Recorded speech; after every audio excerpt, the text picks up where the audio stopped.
এই যে কি সুন্দর ঠাকুর বলছেন যে হাসপাতালে নাম লেখালে ঠিক না হওয়া পর্যন্ত বেরোনোর উপায় নেই। সংসার হাসপাতাল, আপনি হসপিটালে অ্যাডমিট, এসব উল্টোপাল্টা কথা ভাববেন না। পড়াশোনা করবো কিনা, ছেলেগুলো পড়াশোনা করবো কিনা, আর পড়াশোনা করে কি হবে, কাজ করে কি হবে। আরে কি হবে মানে কি? তুমি যে কতটা অপদার্থ এটা বুঝতে পারবে।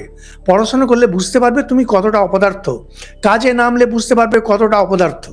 ঢাল নেই, তলোয়ার নেই, নিধিরাম সর্দার, নেমে পড়লাম আরে কি এই যে এখন বলছেন, এই যে আমরা যে একটা জ্ঞান, আচ্ছা না হয় ওটা আধ্যাত্মিক ছিল, এরপরে এই যে কাজ নিয়ে বলছেন, কর্ম, কর্তা, বুদ্ধি, যদি একটু মন দিয়ে শোনেন, একটা কিছু করুন, একটা দাঁড়ান কোথাও।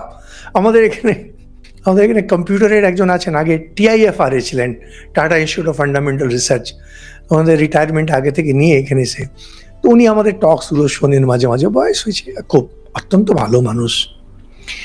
তো উনি বলছেন, মহারাজ আপনি যেভাবে ক্লাসগুলো নেন, সংসারে যারা আছে সে পুকুরে ঝাঁপ মারবে। আলম তাও ভালো, একটা দুটো যদি ঝাঁপ মারতো বরঞ্চ ভালো হতো। মহারাজ কি সুন্দর বললেন, হে ভগবান। একটা কিছু যে দুরবস্থায় আছেন সেখান থেকে একটু ওঠার চেষ্টা করুন।